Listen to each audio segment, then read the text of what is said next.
Hello दोस्तों, मेरे channel फिल्मी दुनिया में आपका स्वागत है। हिंदी सिनेमा में एक समय तीन पुरी भाइयों का दौर हुआ करता था।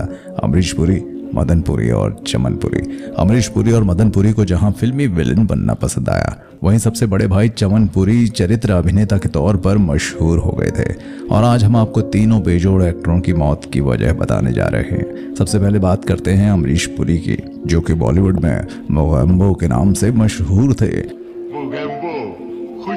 22 जून 1932 को नवांशहर पंजाब में पैदा हुए अमरीश पहले बीमा कंपनी में क्लर्क हुआ करते थे। उनका सपना सिनेमा में काम करने का था। बड़ा भाई फिल्मों में था, उसकी मदद से अमरीश भी बॉलीवुड पहुंच गए। 1971 में एक फिल्म आई, रेशमा और शेरा।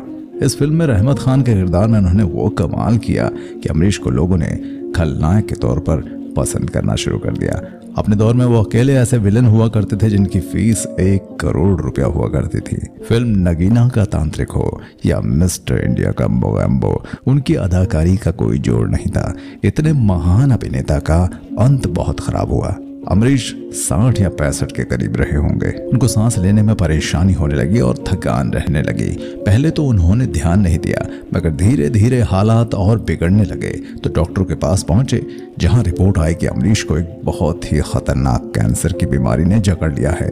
ये एक प्रकार का ब्लड कैंसर था, जिसको मीलोड प्लास्टिक सिंड्रोम कहते हैं। इस कैंसर की वजह से उनकी हालत बिगड़ती जा रही थी। इलाज भी असर नहीं कर रहा था और कैंसर बढ़ता ही जा रहा था। इस बीमारी में उनको 2 बार मलेरिया हो गया और उसके बाद उनकी हालत ऐसी हो गई कि वो बेड से ही नहीं उठ पाते थे।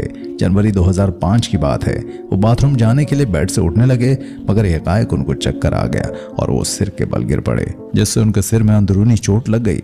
फौरन अमरीश को अस्पताल ले जाया गया और रिपोर्ट में पता चला कि उनके दिमाग में क्लॉटिंग हो गई है। इमरजेंसी ऑपरेशन का फैसला लिया गया। अमरीश का ऑपरेशन कामयाब नहीं हुआ और वो कोमा में चले गए। 12 जनवरी 2005 को अमरीश पुरी की दर्दनाक मौत हो गई। अब बात करते हैं दूसरे भाई मदन पुरी की। 60 और 70 के दशक में मदन पुरी का बॉलीवुड में राज हुआ करता था। दीवार फिल्म के विलन सामंत को आज भी याद करते हैं लोग। दोस्तों, मदन पुरी की मौत भी बहुत ही दर्दनाक हुई। मई 1984 की बात है। उनकी तबीयत बहुत खराब रहने लगी।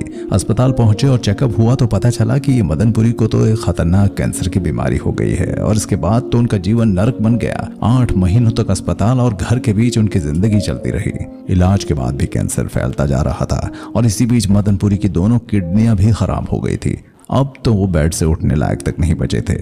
अंतिम दिनों में अभिनेता का दिमागी संतुलन भी खराब हो गया था और 13 जनवरी 1985 के दिन कैंसर और किडनी फेलियर की वजह से उनकी दिल की धड़कनें भी बंद हो गई और महान अदाकार की मौत हो गई। और अब आपको पुरी भाइयों में सबसे बड़े भाई चमन पुरी के बारे में बताते हैं। 2 अक्टूबर 1914 को पैदा हुए चमन पुरी परिवार में सबसे पहले फिल्मों में आए थे। 1948 में स्ट्रीट सिंगर नाम की फिल्म से चमन ने अपना फिल्मी करियर शुरू किया था, जहां दोनों भाई खलनायक के रूप में मशहूर हुए थे। वहीं चमन पुरी चरित्र अभिनेता के तौर पर पहचाने गए। भले ही ये अमरीश और मदन के बराबर मशहूर नहीं हुए, मगर चमन के चाहने वाले कम नहीं थे। चमन ने कई बेजोड़ फिल्मों में काम और अपनी अलग पहचान बनाई। उन्होंने हावड़ा ब्रिज, प्यार किए जा, ट्रेन और विक्टोरिया नंबर 203 फिल्मों से वो मशहूर हुए। वहीं रात की रानी, संग्राम, मस्ताना, अफसाना और पेइंग गेस्ट जैसी फिल्मों के जरिए भी उन्होंने खूब नाम कमाया।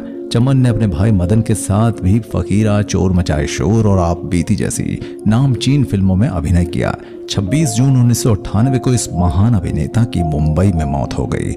दोस्तों, आपको तीनों भाइयों में किसकी एक्टिंग सबसे ज्यादा पसंद थी, हमें कमेंट करके जरूर बताइएगा। और ऐसी ही स्टोरीज को और देखने के लिए हमारे चैनल फिल्मी दुनिया को सब्सक्राइब भी कीजिएगा। बहुत जल्द फिल्मी दुनिया की एक और कहानी के साथ आपसे जुड़ूंगा। तब तक आप अपना ख्याल रखिए और इसी तरह से हमारे चैनल को सराहते रहिए, पसंद करते रहिए।